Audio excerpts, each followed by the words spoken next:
हे everyone, CBSE class 6 English Poorvi का unit 1 है fables and folk tales. तो इसमें हम chapter number 2 the raven and the fox आज कवर करेंगे और ये आपकी पोएम है। तो आज हम इसकी समरी इंग्लिश में करेंगे। जो लिखी है ये जीन दे ला फॉन्टेन ने और ये काफ़ी प्रसिद्ध जो है एक पोएट रहे हैं, लेखक रहे हैं। तो यहाँ पर जो समरी है इसकी उसको चलिए स्टार्ट कर लेते हैं। तो लेकिन उससे पहले क्या आप जानते हैं कि क्रो और रेवन में क्या फ़र्क होता है। The crow is slightly small, जो कौवा होता है वो थोड़ा सा स्मॉल होता है। It is not completely black, और ये पूरी तरह से काला भी नहीं होता। But the raven is slightly larger in size and completely black, लेकिन जो रेवन होता है वो साइज़ में थोड़ा सा बड़ा होता है और पूरी तरह से काला होता है। जबकि इन दोनों को ही कौवा कहा जाता है, दोनों ही कौवे की कैटेगरी में ये आते हैं। तो चलिए स्टार्ट करते हैं। ये जो स्टोरी है हमारी ये रेवन एंड फॉक्स पर है, यानी कि रेवन और लोमड़ी। तो स्टार्ट करते हैं। Once a raven was sitting on a tree branch, एक बार एक रेवन एक ट्री के ब्रांच के ऊपर बैठा था, काफ़ी ऊपर बैठा था। He had some food clasped in its beak, और उसकी चोंच में कुछ खाना दबा हुआ था। Which it was excited to eat, और जिसको वो बड़ा ही उत्साहित था खाने के लिए। Reynard the fox saw him, तभी एक लोमड़ी वहाँ आती है जिसका नाम रेनार्ड होता है। और असल में स्टूडेंट्स रेनार्ड कोई नाम नहीं है, बल्कि इंग्लिश में लोमड़ी को रेनार्ड ही कहा जाता है, लेकिन यहाँ पर इसका नाम आपको रेनार्ड बताया गया। तभी वहाँ पर एक लोमड़ी आती है, फॉक्स आती है रेनार्ड नाम की, और वो इसको देखती है रेवन को खाने के साथ and wanted to get it, और वो भी ये कोशिश करती है कि ये खाना उसको मिल जाए। ही टू वॉज हंग्री, क्योंकि वो बहुत ही ज़्यादा भूखी थी। And wanted the Ravens foods, और वो रेवन के खाने को खाना चाहती थी। तो इसी वजह से उसने सोचा कि क्या किया जाए, क्या ट्रिक्स अपनाई जाए जिससे कि वो इसके खाने को पा सके। The fox was very sly, अब फॉक्स जो थी वो बहुत ज़्यादा धूर्त थी। She started praising the black crow with great cleverness, अब उसने बड़ी ही चतुराई के साथ काले कौवे की तारीफ करना शुरू कर दिया। She said that mister raven you are very beautiful, उसने कहा कि मिस्टर रेवन तुम तो बहुत खूबसूरत हो। You look like a king, तुम तो एक राजा की तरह दिखते हो। Your voice is very sweet, तुम्हारी आवाज़ तो बहुत ही अच्छी है। ओ किंग ऑफ बर्ड्स, ओ पक्षियों के राजा, will you sing in your sweet voice, क्या तुम अपनी स्वीट वॉइस में गाना शुरू करोगे।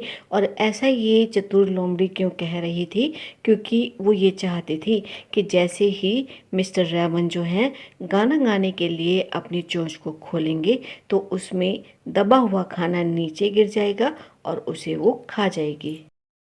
When the fox continued to praise, the crow was very proud of itself. अब जब जो फॉक्स थी वो लगातार उसकी प्रशंसा करती रही, तब जो क्रो था वो बहुत ज़्यादा अपने आप पर प्राउड फील करने लग गया। He forgot that his voice is very hoarse and he could not sing the song, अब वो ये बात भूल गया कि उसकी जो आवाज़ है वो बहुत ही कर्कश है और वो गाना नहीं गा सकता। He open his beak to sing and started काँव काँव, और तभी उसने क्या करा कि अपनी चोंच को खोला और काँव काँव काँव काँव करने लगा। Because he was holding his food in his beak, क्योंकि उसने अपना खाना अपनी चोंच में दबाया हुआ था। As soon as he open his beak for singing, food fell on the floor, the fox ate it, और जैसे ही उसने अपनी चोंच को खोला गाने के लिए तो जो खाना था वो ज़मीन पर गिर गया और जो लोमड़ी थी उसको खाने को वो खा गई। इस प्रकार से जो चतुर लोमड़ी थी या चतुर लोमड़ था, इसने बड़ी ही चतुराई से इस खाने को हासिल कर लिया, और जो ब्लैक रेवन था वो फूल बन गया, यानी कि वो मूर्ख बनकर रह गया। Then the fox laughed at the raven very loudly, और उसके बाद जो लोमड़ी थी वो रेवन के ऊपर बड़ी ज़ोर से हंसी। And told him that you should never be proud of your self, और उसके बाद उसने उसे कहा कि तुम्हें कभी भी अपने आप के ऊपर घमंड नहीं करना चाहिए। Foolish crow forget their qualities and came in my words, इसके बाद वो कहती है कि मूर्ख कौवे तुम अपनी गुणों को तो भूल गए और मेरी बातों में आ गए। Due to which you lost food, और इसी कारण तुम्हें अपना जो खाना है वो गंवाना पड़ा। एंड आई बेनिफिटेड, और मुझे इसका लाभ मिल गया। She advise the crow to be more intelligent and less proud, और उसके बाद उसने क्रो को ये एडवाइस दी, सलाह दी कि तुम्हें बुद्धिमान बनना चाहिए और अपने आप के ऊपर बिल्कुल भी घमंड नहीं करना चाहिए। तो इस प्रकार से लोमड़ी खाना खाने के बाद उसको कहती है। देख लेते हैं इसके कंक्लूजन को, यानी कि ये पोयम हमें क्या मैसेज देना चाहती है। Poet gives us the message that we should never be proud.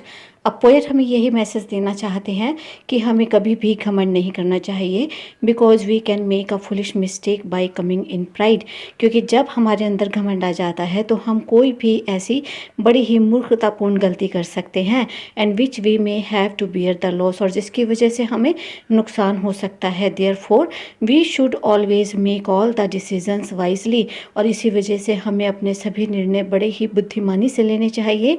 And we should understand ourselves well what we can do and what not, और इसी के साथ साथ हमें अपने आप को बड़े अच्छे से समझना चाहिए कि हम क्या कर सकते हैं और क्या नहीं कर सकते। ये नहीं कि हमें कोई भी उकसाए और हम खतरा मोल ले लें और अपना नुकसान कर बैठे। तो पोयम जो है यही संदेश हमें देती है। तो स्टूडेंट, उम्मीद है ये समरी आपको बहुत अच्छे से क्लियर हो गई होगी। वीडियो को लाइक कमेंट शेयर जरूर कीजिए, चैनल को सब्सक्राइब करके नोटिफिकेशन बेल को प्रेस कीजिए, ऑल पर हिट कीजिए ताकि आने वाला हर अवेलेबल वीडियो आप तक पहुंचे। मिलते हैं हम आपसे अपने नेक्स्ट वीडियो में। Till then keep watching, stay connected. Thank you.